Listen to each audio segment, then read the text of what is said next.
No sería aventurado afirmar que la filosofía se hace moderna con el advenimiento del empirismo, dice Hirschberger. En él se consume efectivamente el corte radical con la tradición de la metafísica platónico-aristotélica, que hasta Leibniz inclusive dominó en su conjunto el cuadro histórico del pensamiento occidental. Aquí ya no hay metafísica, no hay trascendencia, sobre todo no hay verdades inmutables y eternas. Eso constituye, como se ha notado pues más de una vez, la fundamental diferencia que separa al empirismo del racionalismo. Es cierto que la experiencia es menos consultada en este último y más en aquel, pero esto no es más que un aspecto práctico de mínimo relieve. La principal diferencia entre ambas actitudes filosóficas está justamente en la valoración de esa experiencia. Nos referimos siempre a la experiencia sensible. Para el racionalismo, la experiencia constituye solo el material, la ocasión, es como una introducción. Ciencia y verdad tienen su propio asiento y perfección en el entendimiento y en sus conocimientos necesarios de esencia. Para el empirismo, la experiencia sensible lo es todo. Ella y solo ella decide lo que es verdad, lo que es valor ideal, derecho, religión, etc.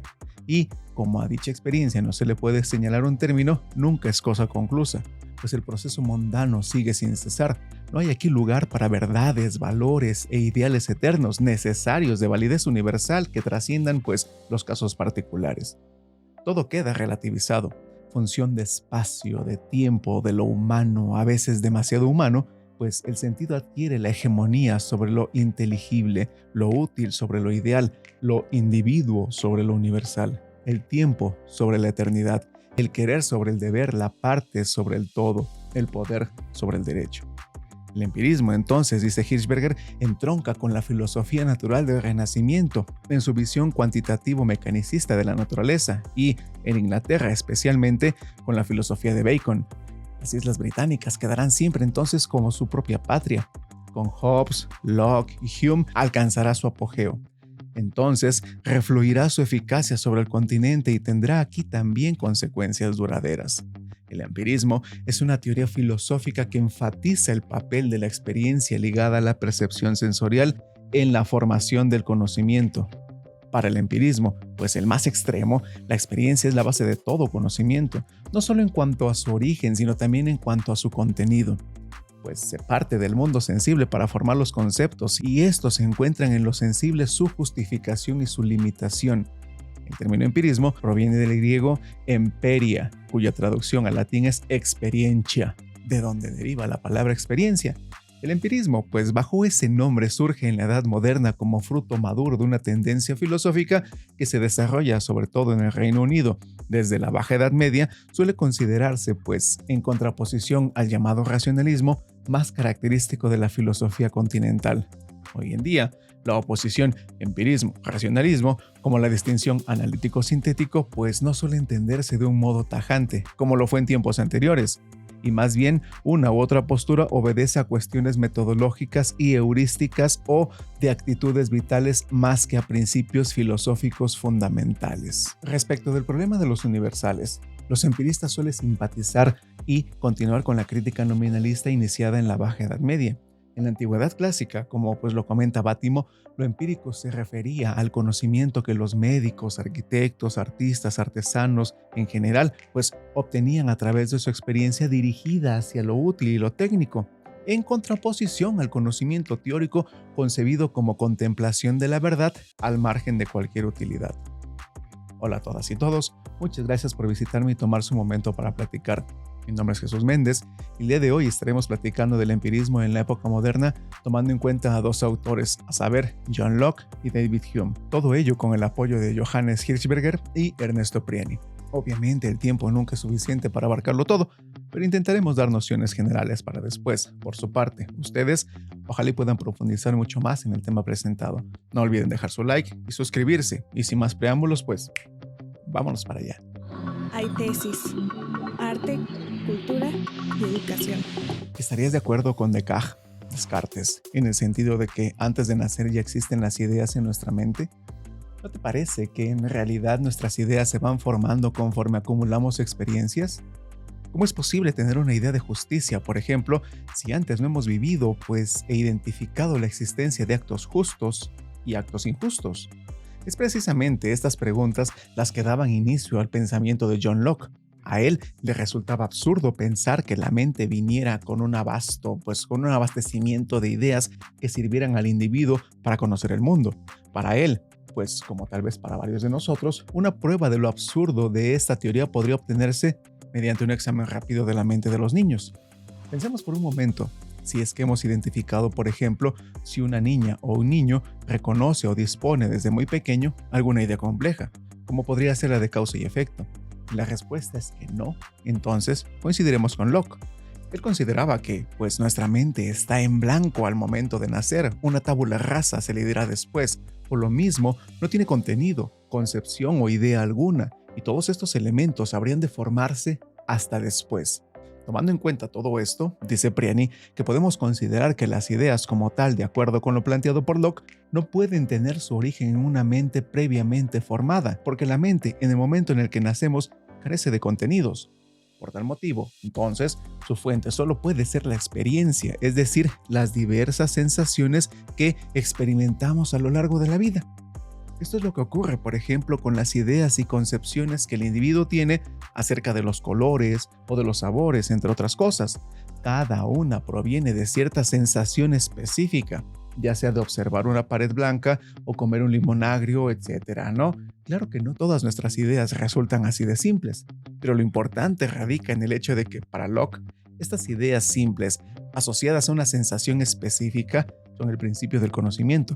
Y a partir de ellas se formará todo el conocimiento restante, pues las ideas más complejas provienen de las más simples. En el momento en el que el pensamiento reflexiona sobre las ideas que formaron a partir de su sensación, entonces es posible identificar que la mente va acumulando progresivamente un conjunto de ideas hasta alcanzar una edad en que posee tantas ideas que puede conocer y discurrir acerca de muy diversas situaciones, hechos y elementos del mundo que le rodea.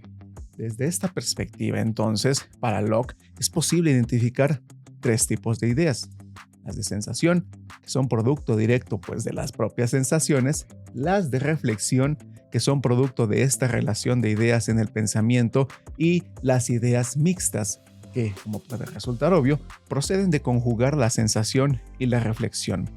En este sentido, es posible plantear que la mente se va nutriendo a lo largo de la vida de cada individuo, pues de ideas de sensación, de reflexión y mixtas, con base en todo aquello que va experimentando poco a poco. El punto nodal de la filosofía de John Locke, dice Priani, es que la única fuente del pensamiento y, por lo mismo, la única fuente posible de certeza es la experiencia.